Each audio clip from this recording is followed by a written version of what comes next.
Okay guys, so we are pretty much done with the introduction section, and overall, I really hope you guys are following on very easily with this so far and are really coming to a general understanding of overall the layout, how to import and organize clips and create and organize that first timeline. But for anybody who might be a little bit behind right now, or who might just need a quick refresh on everything we've just gone over, I'm going to be including an exercise at the end of every section in here, at least one exercise, and the purpose that this exercise will serve for you is going to be a general run through of what we just learned. So it's really in your hands to choose whether you guys want to really quickly go over everything we've just done, which I'm going to be doing that by quickly just running through my personal process and what that would look like. So if you personally think you're all caught up right now and you're ready to move on, by all means, I'll see you in that section 2.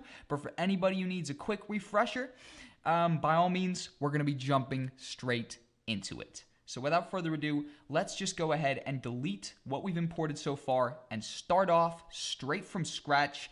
I would have just right now created my new project right here, our Premiere Pro example. Again, you can quickly do that when you load up by pressing create new project, or if I was in here and I wanted to create a new one, I would go new and then project. But we're already in here. I'm pretty confident you know how to create a project. That's very basic. So we're going to start off from what we'd look at when we just open up.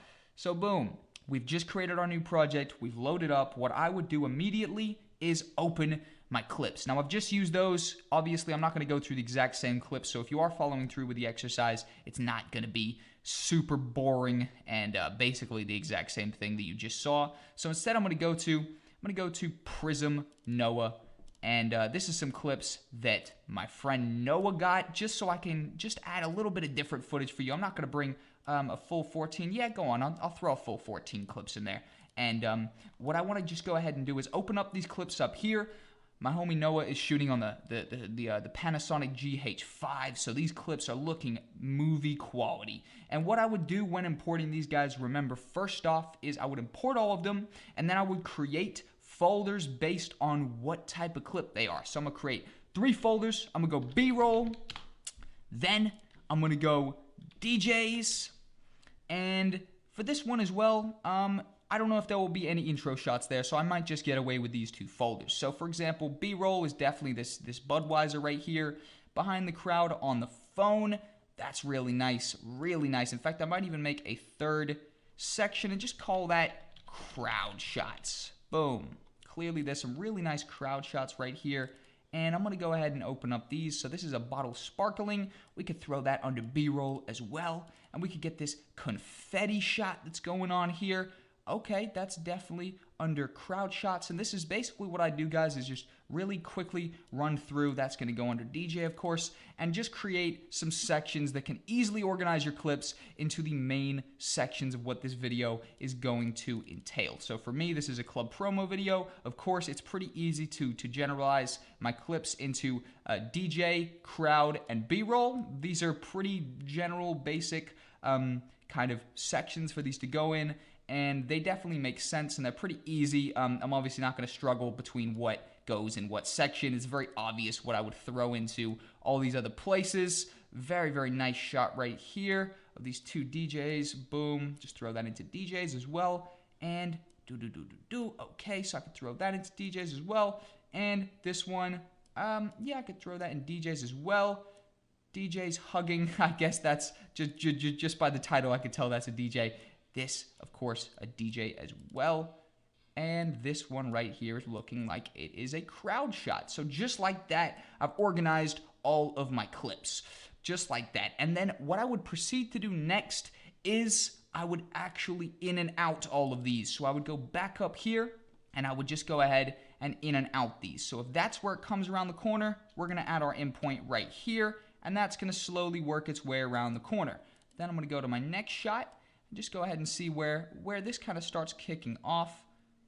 Oh, okay. So the idea for the in and out points is, like I just said, is just to grab the ideal sequence. So right here, you see I like that. If we go ahead and press Shift I, so if we're way over here and press Shift I, that will teleport over here to the beginning of our in point. Just like if we had an out point over here and we were here and we press Shift O, that would go directly to our out point. But this is a nice point where it starts. Boom, I've in and outed all of those points here. And now I would just go here and we'll just have a look. So it looks like she raises her phone right here. That could be pretty nice. Or actually, you see when that blue light goes, we could start the in right here and have that just work over. And then even finish right there. And again, it really is a pretty basic process. Once you kind of get the ball rolling, boom, you just see kind of a nice highlight in whatever clip you guys are working with in particular. And you see just some nice thing happen. For example, here, it looks like there's some silhouettes. We could wait until there's a nice silhouette, or until a nice piece of light comes up like that, which is just kind of a nice, interesting thing about the clip. Just like that, that's a really nice, very highlighted scene where the whole crowd and the stage kind of lights up, and boom, I like that with the hand kind of working its way. You see right here, you can see this hand is working its way through. That's, it's okay actually. We could probably find something nicer just like that. There you go. So that's pretty nice. And it looks like this guy is kind of throwing his hand up, so we could go here to the beginning of this kind of movement right here. Boom. That's going to look very nice. Proceed. It looks like she's clapping her hands here, so we could go to where that clap kind of connects right there. And then we could keep going through and just select yourself a highlight, just something that's nice, even if it's something small like that. So for example, this DJ takes his headphones off, just like that. That's a nice little movement. It's a nice little piece of motion, and overall, it's just something that the subject is doing that is attention grabbing. For example, here, this is really nicely set up. You can see the lights kind of reflecting over here, and then the strobe on the one DJ's face here, and you can see the other DJ actually performing in the background, and pretty much just work our way through just trying to grab a highlight. So that's pretty nice right there, where the light kind of comes up, boom, and we are nearly done adding all of our in and out points. Okay, so it looks like he's doing kind of a fist bump. We could do the clap here as well as this guy's fist bump. So if we start it here, this guy's kind of fist bumping, and this guy is clapping right here. I like that. That's a nice little scene. Looks like these guys are hugging right here. I guess the performance was really good.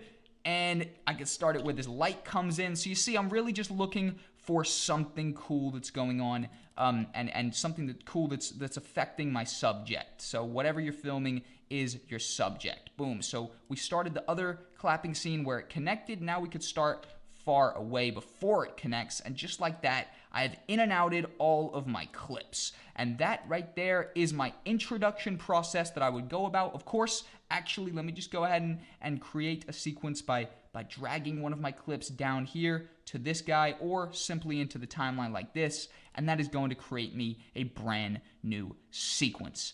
And overall, we are ready to crack on with the next part of the course, and that is going to be editing.